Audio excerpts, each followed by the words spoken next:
예, 안녕하십니까. 저는 안강모라고 합니다. 현재 성균관의과대학 삼성서울병원 소아청소년과에서 근무하고 있는 임상의사고요. 환경부 지정 삼성서울병원 아토피 환경보건센터의 센터장을 맡고 있습니다.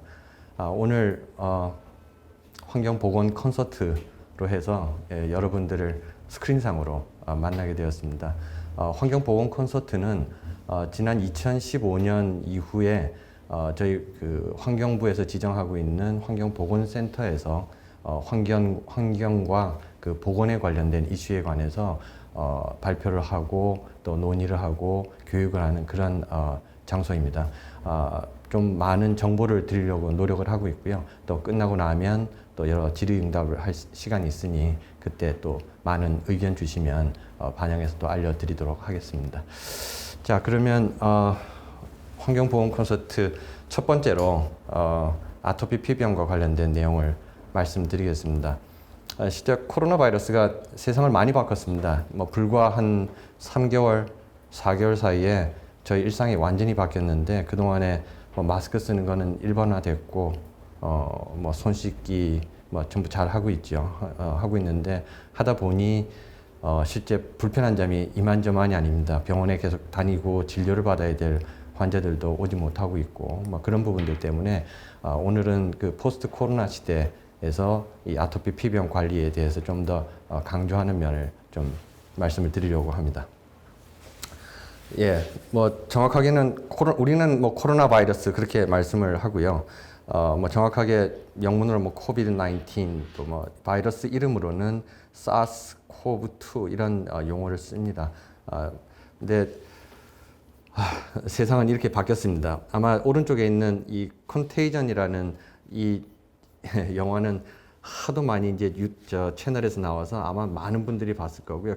거기에 나오는 내용이 지금 상황과 거의 유사합니다. 위에 보시는 것처럼 아무한테 말도 걸지 말고 만지지도 말고 접촉도 하지 말아라라는 게 현재 우리 일상생활에서 일어나는 일들이고요. 왼쪽에 이 자동차에 누가 이제는 재채기만 하면 이제 다 도망가는 그런 상황이었는데요.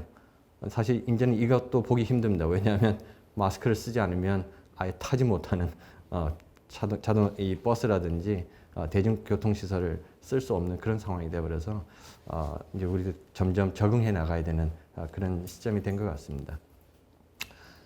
조금 이미 오래된 자료가 돼버렸어요. 지금 6월 달이고 3월 달에 WHO 세계보건기구에서 발표했던 내용인데요. 팬데믹이 점점 가속화되고 있다. 얼마나 빨라지고 있냐면 전 세계에서 첫 10만 명 환자가 발생할 때까지 67일, 그러니까 한 2달 정도 걸렸는데 그 다음 10만 명이 발생할 때까지는 불과 11일, 그러니까 2주밖에 안 걸렸고요. 그 다음 10만 명 걸리는 데는 나흘밖에 안 걸렸습니다. 일주일도 안 걸리는 거죠. 그러니까 얼마나 빨리 좀 퍼지고 있는지는 아실 거고, 우리 주변에서 이미 일어났기 때문에 충분히 이해하실 겁니다. 그래서 지금 저희가 하고 있는 것들이 여러 사회적 거리두기라든지 손 씻기, 마스크 여러 가지들을 하고 있죠. 예. 지금 하고 있는 것들, 특히 이제 감염자들이 생기면 어쨌든 찾아냅니다. 찾아내는 목적은 두 가지예요. 하나는 감염자들을 제대로 치료를 하자. 아직 이 코로나 바이러스를 제거할 수 있는 그런 치료제는 발견되지 않았고요. 만들어지지 않았습니다. 하지만 대부분의 경우 저희가 지금 하고 있는 여러 진료 시설 치료를 하는 것으로 본인이 스스로 회복하도록 도와줄 수 있기 때문에 그분들을 제대로 치료를 하자. 그게 첫 번째 목적이고요. 두 번째 목적은 이분들을 빨리 찾아내서 사회에서 격리를 시킴으로써 다른 사람에게 전파하는 걸 막아주자는 게 목적입니다. 그래서 대개 병원이라든지 시설이라든지 이렇게 격리가 되고 있고 마스크는 반드시 쓰고 다니게 만들고 그다음에 접촉한 그 물체들은 다 소독을 하고 하는 그런 형태를 합니다. 반면에 이제 비감염자, 이제 사실 비감염자가 훨씬 더 많죠. 이분들에 대한 이 정책의 목표는 뭐냐면 감염원으로부터 보호하는 겁니다. 그러니까 일상생활에서 그래서 사회적 거리두기 라는 걸 하는 거고요. 되게 2m 이상 거리를 두게 만들어 놨고, 그다음에 어디 나갔다 오면 반드시 손 씻고 굉장히 자주 손을 씻는 게 필요합니다. 마스크에 대해서는 효력이 있느냐 없느냐 하지만 사실 마스크는 쓰는 게 현재로서는 맞다고 봅니다. 왜냐하면 감염원들이 계속 이 비말을 계속 내고 있는데 스스로 마스크를 해서 막고 있고요. 그다음에 우리는 혹시 그래도 마스크에서 튀어나오는 것들이 있으면 그걸 이중으로 이제 막는 역할을 하는 거니까 비감염자도 역시 마스크는 쓰셔야 됩니다. 뭐 이제 이게 새로운 정상이 됐습니다. 뭐 보신 것처럼 우리나라에서 있었던 것도 처음에 중국에서 먼저 발병을 하고 한두 명씩 들어오기 시작을 했는데 팬데믹이 된 이후에 보면 우리나라에서 대구에 집중적으로 집단 발병이 있었고 그 이후에도 무슨 종교 집회라든지 콜센터, 병원 또 외국에서 들어오는 유학생들 통해서 감염이 계속 지속적으로 되고 있고 지금도 이제 개학까지 했기 때문에 사실 이 집단 감염이 생길 위험성이 굉장히 높아졌어요. 자, 그래서 이제 이 불편한 시대에 뭐가 달라지겠는가? 제일 중요한 건 역시 비대면, 비접촉 진료인데 아마 이게 키워드가 될 것 같습니다. 아픈 사람들도 병원에 오는 거를 힘들어하죠. 여러 가지 이유가 있어요. 왜냐하면 그분들은 사실은 배가 아파서 오더라도 이미 감염자를 통해서 감염이 됐을지도 모른다라는 위험성이 있죠. 그냥 그분들이 병원에 들어와서 다른 분들에게 감염을 시키면 실제 병원에 있는 굉장히 위험한, 굉장히 취약한 그런 환자들이 위험한 상태에 빠질 수 있습니다. 그러니까 병원의 입장에서 본다 그러면 이 확인되지 않은 환자들이 어쨌든 많이 왔다 갔다 하면서 모르고 접촉이 되고 감염이 되는 거는 2차 감염이 되는 거는 막아야 되는 그런 상황이 돼서 상당히 오는 것, 이 병원에 방문하는 것을 제한을 하게 됩니다. 환자 입장에서는 내가 집에서 혼자 있으면 절대 걸리지 않습니다. 근데 이 사람들이 많이 왔다 갔다 하는 그 공공 장소라든지 특히 의심 환자가 얼마든지 있을 수 있는 병원에 와서 내가 걸리는 거에 대한 그 우려가 있는 것이죠. 그래서 어쨌든 예전과 달리 내가 어떤 병을 갖고 있더라도 비대면을 해야 되고 비접촉을 하는 그런 진료가 더 많이 이루어져야 되는 그런 상황이 됐습니다. 질환으로 따져본다 그러면 아마 급성질환과 만성질환이 나눠질 텐데 급성질환은 예를 들어서 갑자기 발열이 심하게 난다든지 아니면 충수염이 돼서 갑자기 수술을 받아야 된다든지 그런 상황들. 그러니까 급성 응급 치료를 받아야 되는 환자들은 어쩔 수 없습니다. 무조건 오셔야 되고 병원에서도 다 준비를 하고 있기 때문에 병원 감염되지 않도록 그런 진료를 받아야 되지만 만성 질환들, 그러니까 급성으로 꼭 병원에 가서 응급 치료를 받지 않아도 되는, 하지만 스스로 지속적으로 뭔가 관리를 해야 되는 그런 만성 질환에 대해서는 예전보다는 스스로 자기의 문제를 파악하고 스스로 치료를 하고 관리를 할 수 있는 그런 방법으로 자꾸 바뀌어져야 되는 상황이 돼버리는 겁니다. 그러니까 병원 방문 횟수를 어쨌든지 줄여야 하는 이제 그런 상황이 됐기 때문에 아마 아토피 피부염이나 천식이나 알레르기 비염이나 이런 알레르기, 특히 아이들한테서 많이 볼 수 있는 만성 질환의 경우에는 어머니들 또 보호자들 또는 환자들이 이 자기 질환에 대해서 좀 더 깊은 이해를 가져야 되고 어떻게 하면 본인의 질환이 급성 악화가 되지 않도록 미리미리 손을 쓸 건가에 대한 관심을 훨씬 더 많이 가져야 됩니다. 그리고 또 그런 것들을 지지할 수 있는, 지원할 수 있는 여러 기구들 또 방법들이 또 많이 개발이 되어 있기 때문에 충분히 이용을 하실 수 있도록 아마 해야 될 것 같습니다. 그래서 앞으로 아마 이 코로나 바이러스가 언제 없어질지 모르겠는데 앞으로는 어쨌든 비대면, 비접촉하는 그런 만성질환 관리를 하기 위해서 여러 가지 테크놀로지들을 사용할 수밖에 없게 될 것 같습니다. 디지털 헬스케어, 원격 교육, 또 아마 조금 사회적인 합의가 있어야 되고 또 정책적인 여러 가지 배려가 있어야 되는데 지금 많이들 얘기하고 있는 원격 진료라는 그런 부분에 있어서도 현실화하려면 하여튼 이런 이제 논의가 이제 충분히 되고 있고 일부는 되고 이미 수행을 하고 있고 또 아마 사회적인 합의들이 많이 이루어져야 되는 이제 그런 시대가 됐습니다. 지금 그것이 이 포스트 코로나 시대의 뉴 노멀입니다. 자, 그 정도 하고 그래서 이제 아토피 피부염 얘기를 조금 말씀을 좀 드리겠습니다. 보시다시피 뭐 만성 질환이고요.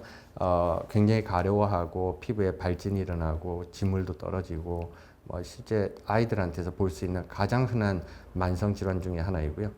거의 뭐 이 가려움증 때문에 잠을 못 자기 때문에 성장 발육에도 문제가 생기고 학습에도 문제가 생기고 이 아버지 어머니 특히 젊은 아버지 어머니가 직장 생활을 처음 시작을 하고 있는데 적응을 하지 못하는 뭐 그런 가족의 문제를 같이 일으키는 병이라고 봅니다.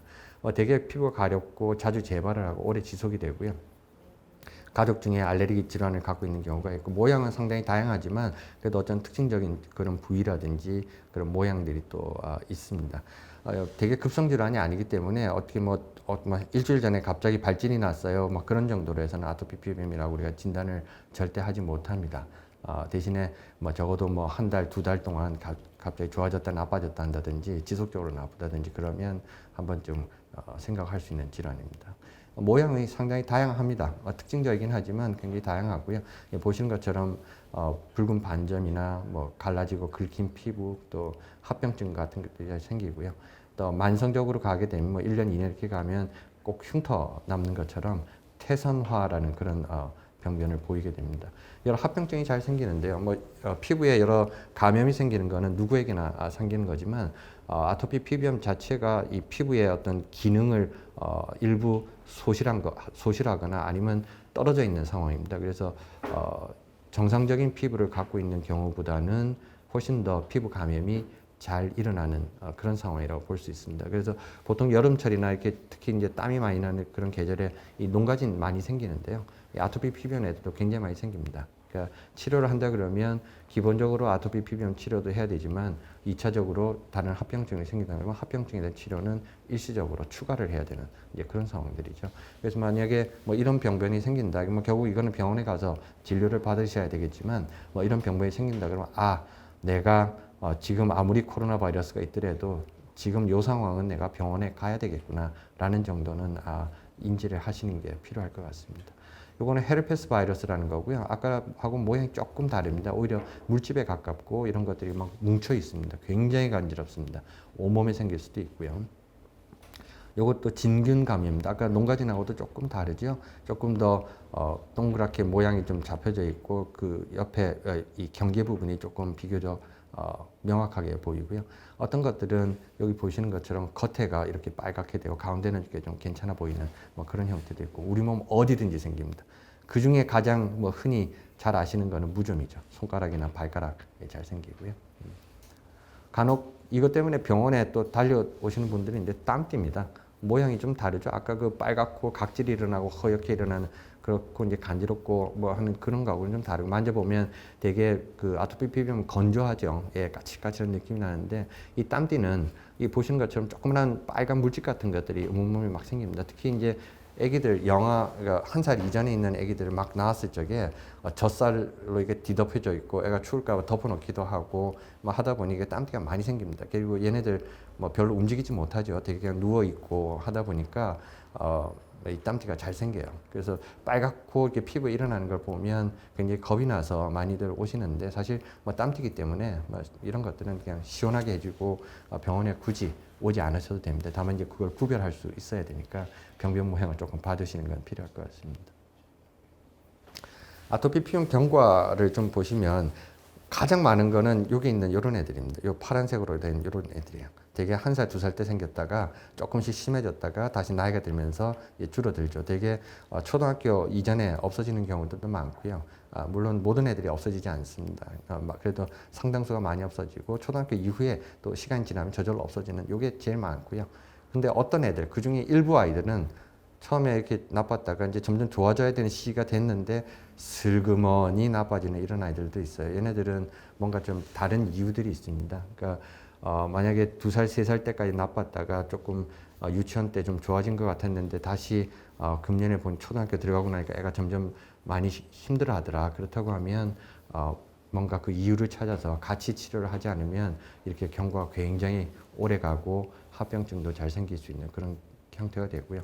어떤 애들은 어렸을 때가 안 생기고 오히려 다른 애들이 피부염이 생겼을 때는 멀쩡하다가 없어지는 시기가 되게 초등학교 뭐 이후에 이렇게 나타나서 늦게까지 오랫동안 지속되는 그런 형태도 아토피 피부염이 있습니다. 그러니까 만약에 초등학교에 다니고 있는데 예전에는 없었는데 애가 굉장히 가려워하고 뭐 그런 것들이 하루 이틀이 아니라 뭐 한 달, 두 달을 계속 가고 있고 하다 그러면 한번 병원에서 진단을 받는 것은 필요하다고 봅니다. 제일 중요한 것 중에 하나가 그 아토피 피부염 있는 아이들이 아까 말씀드린 것처럼 요 초록색인데요. 어렸을 때 생겼다가 나이가 들면서 없어지는 게 가장 많은 형태라고 했습니다. 다른 형태도 있지만 이게 가장 많은 형태입니다. 다만 얘네들도 그냥 없어지기만 하면 좋겠는데 그 중에 일부 아이들은 크면서 점점 천식도 생기고 알레르기 비염도 생기고 하는 그런 아이들이 있어요. 그래서 우리가 그걸 알레르기 행진 그렇게 얘기를 합니다. 그러니까 유사한 알레르기 질환들이 행진하듯이 순서대로 이렇게 차곡차곡 나타난다 그래서 알레르기 행진이라 그러는데 아토피 피부염 환자 중에 일부가 저런 것들이 있을 수가 있어요. 따라서 아토피 피부염 치료를 할 적에는 저희가 이제 중점을 두는 거는 지금 당장 피부 병변을 어떻게든지 가라앉히고 가렵지 않도록 만드는 것이 가장 중요한 부분이기는 하지만 두 번째로 중요한 것은 그 이후에 애가 성장하면서도 합병증이 안 생겨야 하고 이후에 천식이나 알레르기 비염이 생기지 않도록 해서 결국 초등학교 넘어가고 중학교 됐을 적에는 건강한 아이로 만드는 것이 치료의 목표가 되어야 합니다. 자, 치료에 대한 것 조금 말씀을 드리겠습니다. 뭐 자세한 내용들은 뭐 그냥 간단한 것들만 좀 말씀 좀 드릴게요. 또 여름이니까 뭐 여름에 맞춰서 좀 말씀을 드리죠. 기본 치료가 있어야 단계별로 하는 거죠. 기본 치료는 아토피 피부염이라고 진단을 받았다고 하면 누구나 언제나 어느 장소에나 해야 되는 겁니다. 여기 보시면 피부 관리, 환경 관리, 식품 관리, 심리 관리 이렇게 돼 있어요. 뭐 심리 관리는 뭐 스트레스 받지 않도록 하는 것인데 사실 어떤 답이 있는 건 아니기 때문에 뭐 좋은 환자 또 보호자 관계, 환자 의사 관계 뭐 이런 것들로서 대처를 해야 될 것 같고요. 식이 관리는 환자 중에 한 30%가 음식에 의해서 문제가 되기 때문에 걔네들만 특정 음식을 제한시키면 됩니다. 나머지 환자들 70%에서 80% 환자들은 음식은 뭘 먹어도 아무 상관이 없습니다. 그러니까 내가 음식을 제한을 해야 되는 사람인가 아닌가는 구별을 해야 되고요. 만약에 필요하다 그러면 같이 제한을 해 주셔야 됩니다. 나머지 환경관리와 피부관리는 모든 환자가 다 해야 되는 거고요. 요게 잘 되면 일정하게 증상들은 이렇게 안정적으로 유지가 됩니다. 그래도 꼭 이렇게 물결치듯이 좋아졌다 나빠졌다는 걸 하죠. 근데 그 좋아졌다 나빠졌다는 정도가 굉장히 좀 견딜 수 있을 정도가 되는 겁니다. 만약에 치료가 잘 안 된다 그러면 이 좋아지고 나빠졌다는 게 이렇게 춤을 춥니다. 좋아지더라도 많이 좋아지는 거 괜찮은데 나빠질 때 그냥 뒤집어졌다가 잠 한 잠 못 자고 지문이 뚝뚝 떨어졌다가 치료하면 또 좋아졌다가 이거는 애가 불안정한 겁니다. 치료를 안정적으로 하지 못하고 있다는 뜻이 되는 거죠. 그러니까 지금 하고 있는 기본 치료가 잘 되고 있는지 다시 점검을 해야 되고요. 그렇게 급속히 나빠졌을 적에는 반드시 약물 치료를 해서 그 급성 악화를 가라앉혀 주는 게 필요합니다. 간혹 약 치료를 하더라도 치료할 때만 좋고 치료를 끝내면 다시 나빠져요. 그러니까 약 치료를 할 필요가 없는 것 같아요. 라고 말씀하시는 분들이 있으세요. 하지만 이 치료는 약물 치료는 기본적으로 아토피 피부염을 없애는 약이 아닙니다. 가라앉히는 약이죠. 그러니까 가라앉혀 준다 그러면 제대로 치료를 하신 거예요. 다만 그 치료를 끝내자마자 바로 재발을 한다 그러면 기본 치료, 여기 피부 관리, 환경 관리, 식품 관리가 제대로 안 되고 있었던 게 아닌가라는 걸 다시 점검하시는 게 필요하십니다. 그래야 약 쓰는 횟수를 줄일 수가 있어요. 그러니까 무조건 약을 안 쓰는 게 좋다가 아니라 필요할 때 적절히 제대로 써서 최소한도로 쓰는 것들을 목표로 두셔야 될 거고요. 3단계는 이건 뭐 대학병원에 오셔가지고 하셔야 되는 부분이니까 오늘은 말씀을 드리지 않겠습니다. 자, 피부 관리 먼저 말씀드리면 피부가 건조하고 가렵고 긁고 손상이 오고 수분 손실 또 건조하고 이렇게 되죠. 그래서 피부가 항상 깨끗하고 촉촉해야 됩니다. 그래서 목욕 또는 샤워를 하고요. 그다음에 보습을 하는 거죠. 그다음에 피부에 자극이 되지 않도록 회피를 하는데 그 중에 이 자극 회피는 나중에 환경 관리에서 조금 말씀을 좀 드려야 될 것 같고요. 보습은 말씀대로 이 좀 글자 그대로 피부의 수분도를 일정하게 유지하겠다는 거예요. 보호해 주겠다는 거죠. 예, 그러니까 만약에 피부가 많이 건조하다 그러면 보습을 많이 하셔야 됩니다. 만져봐서 계속 까칠까칠하던데 보습제 좀 전에 발랐는데 5분 있다 만져보니까 또 까칠까칠하고 애가 또 각질이 일어나고 또 긁고 있더라. 한 번 더 하셔야 됩니다. 그래서 중간중간에 만져보시고 보습하는 횟수를 좀 조정을 하셔야 되고요. 반대로 만져봤는데 피부가 별로 건조하지 않아요. 뭐 뽀송뽀송합니다. 엄마 피부랑 거의 비슷해요. 근데 거기다 대놓고 아기가 보습제를 많이 바르는 게 좋다고 하니 내가 하루에 10번씩 바르면 그건 필요 없는 일입니다. 오히려 환자도 좀 괴롭고 특히 여름철에 덥고 습하고 땀나고 끈적끈적한데 거기다 보습제만 계속 발라대면 오히려 아기들이 좀 불편해할 수가 있어요. 그래서 피부 상태에 따라서 보습 횟수를 정해 주시고요. 그다음에 보습제 종류를 좀 골라주시면 됩니다. 보습제 종류는 그 크림 제제, 특히 이제 끈적끈적하긴 하지만 그게 보습이 오래 갑니다. 그래서 겨울철에는 오히려 그걸 쓰는 게 조금 편하시고요. 여름에는 너무 끈적거리면 애들이 좀 싫어하니까 오히려 좀 가볍게 바를 수 있는, 그리고 날씨가 건조하지 않아요. 그러니까 보습을 가볍게 해도 되는 그런 계절에는 로션 제제로 바르시면은 애기도 편하고 바르시는 엄마도 편하십니다. 목욕이나 샤워 하루에 한 번씩은 반드시 하시고요. 자, 여기 뭐 세정제, 요새 약산성으로 된 세정제 많이 나와 있습니다. 그러니까 일반 비누는 절대 쓰지 마시고요. 그다음에 그 아토피 피부하면 뭐 이게 좋다더라고 뭐 온갖 뭐 천연 제품이고 어쩌고 하지만 제일 중요한 건 일단 pH를 보셔야 됩니다. 약산성이나 중성으로 맞춰놓은 그런 세정제를 확인하시고 얘한테 써보시고 환자한테 써보시고 잘 맞으면 그걸로 쓰시면 됩니다. 물 온도 너무 뜨겁거나 차지 않도록 해주셔야 되고요. 물기 제거할 적에는 이 수건으로 톡톡 두들기듯이, 그리고 이 수건이 너무 까칠까칠하다 그러면 좀 곤란합니다. 그래서 좀 부드러운 수건으로 하시는 게 좀 필요하고요. 혹시 내가 마른 수건인데 너무 까칠까칠하다 그러면 차라리 물에 적시십시오. 그리고 짜가지고 그걸로 그냥 톡톡 두들기듯이 하시면은 이게 흐르는 물은 다 없앨 수 있습니다. 물기가 다 안 없어도 괜찮습니다. 그 위에다 그냥 보습제를 발라버리시면 오히려 수분 유지하는 데 도움이 많이 될 겁니다. 식품 관리는 아까 말씀드렸으니까 넘어가도록 하고요. 환경 관리, 특히 이제 환경에 대한 부분들이 이제 많이 얘기가 되고 있어요. 여기 보시는 것처럼 진먼지 진드기에 대한 얘기들을 많이 하시는데 특히 이제 알레르기 질환이기 때문에 이 진먼지 진드기나 꽃가루에 알레르기를 갖고 있는 경우가 특히 많이 있습니다.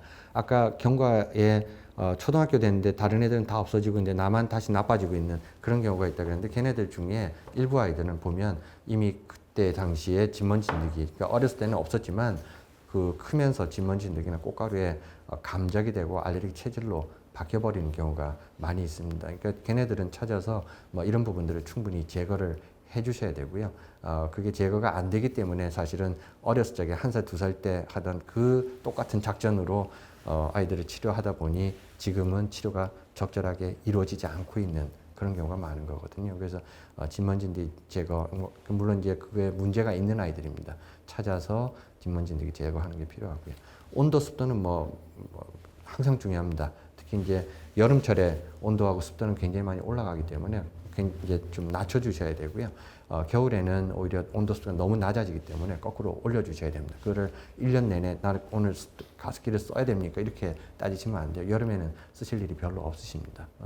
그다음에 그 온도하고 관련해서 내가 에어컨을 틀어놔요. 보통 몇 도에 맞출까요? 그러면 22도, 24도 이렇게 맞춰놓는데 그게 적절할 수도 있고 적절하지 않을 수도 있습니다. 그러니까 숫자 누름이거든요. 걸어놨는데 같은 방에 있는 아빠는 더워하고 엄마는 굉장히 추워할 수 있어요. 그건 적절하지 않은 거죠. 나한테 적절한 게 온도가 필요해요. 애기한테 필요한 적절한 온도를 맞춰주셔야 되고요. 내가 숫자를 맞춰놨더라도 애가 더워하면 조금 더 낮춰주는 게 필요하십니다. 그리고 이제 애기들이 이제 활동을 많이 하고 이제 막 뛰어놀고 하면 아무리 뭐 냉장고에 넣어놔도 땀 흘립니다. 그러니까 뭐 그럴 적에는 그 숫자가 하나도 중요하지 않아요. 오히려 조금 몸을 좀 식혀주는 게 필요하기 때문에 좀 뭐 물수건을 좀 닦아주거나 아니면 뭐 부채질이라도 해서 이렇게 몸을 좀 식혀주는 게 필요하고요. 특히 또 어떤 아이들은 이렇게 굉장히 좀 뚱뚱한 비만인 아이들이 있어요. 그래서 코로나 바이러스의 확진자 많아졌지 않습니까?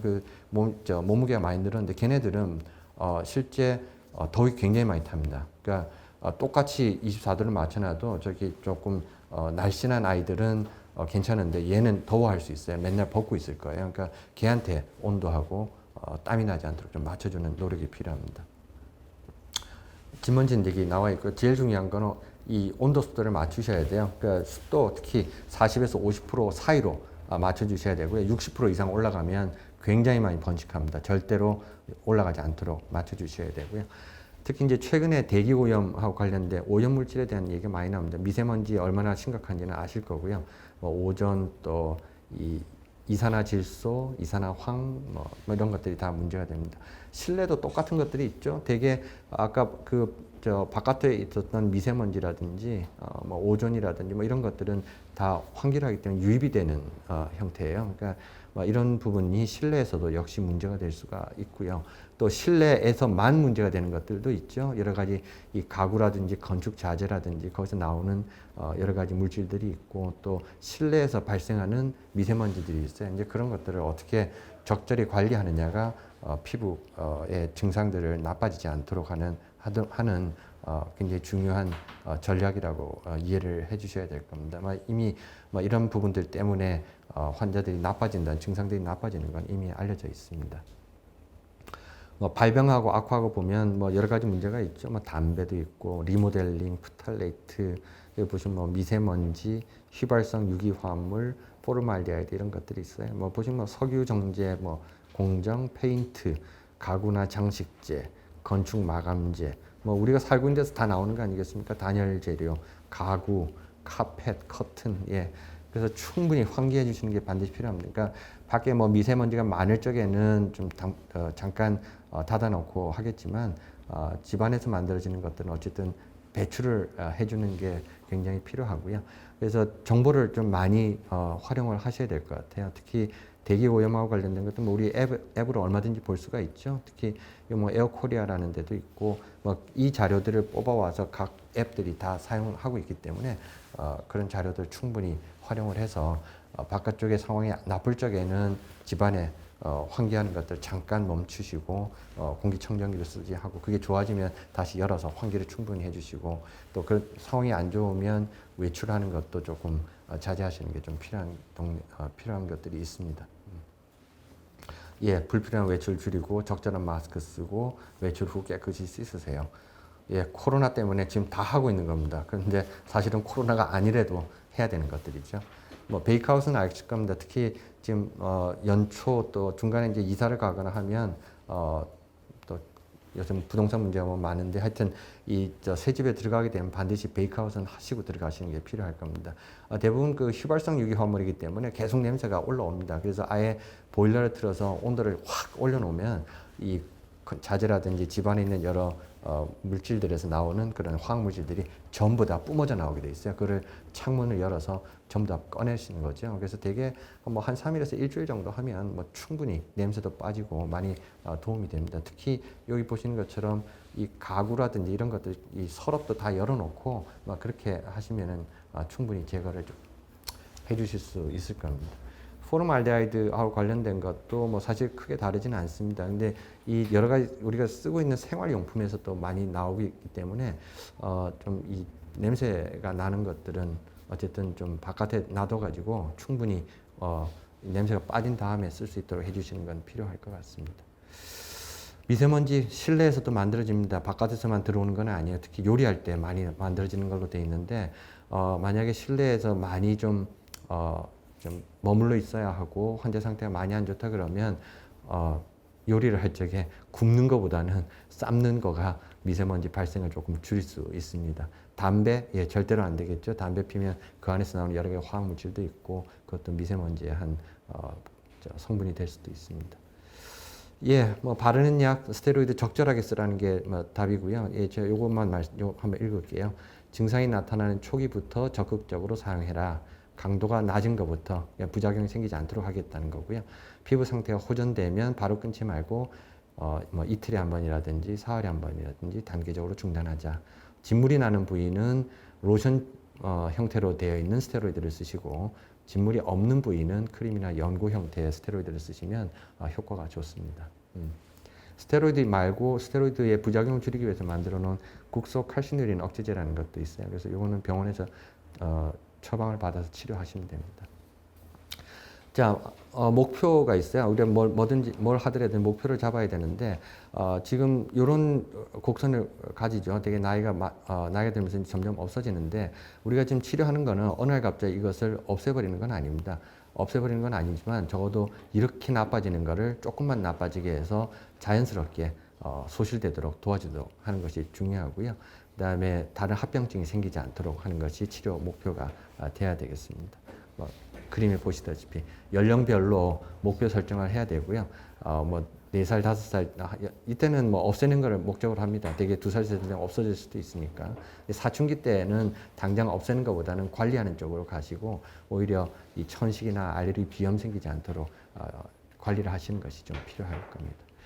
증상일지 같은 것도 쓸 수가 있어요. 하루에 한 번씩 아기 상태를 매일 정리를 하시고, 그런 것들을 바깥 대기 오염이라든지 우리 또 이사 온 다음이라든지 어떤 상황하고 맞춰 보시면은 아기들이 나빠질 때 어떨 때 나빠지는지를 대충 알 수 있게 될 겁니다. 자, 그래서 오늘 잠깐 아토피 피부염에 대한 관리에 대한 말씀을 드렸는데요. 오늘 말씀드린 내용들이 사실은 다 알고 계시는 거지만 그래도 안 좋으면 병원 가면 되지라고 했던 것들이었어요. 그렇지만 아마 이 코로나 바이러스 이후에는 병원 가는 그 상황 자체를 조금 피해야 되는 그런 여러 가지 이유가 있기 때문에 집에서 충분히 다 할 수 있도록 스스로 익히고 관리하시고 믿음을 가지시고요. 빨리 안 없어진다고 초조해하지 마시고요. 결국은 없어지는데 중간에 이런 좀 호전과 악화가 있을 수 있다는 걸 이해를 하시고 대처를 하시면 좋을 것 같습니다. 환경관리, 피부관리, 식이관리 절대 잊지 마시기 바랍니다. 예, 제가 오늘 발표한 건 여기까지 하겠습니다. 잠시 후에 질의응답 시간 때 다시 돌아오겠습니다. 감사합니다.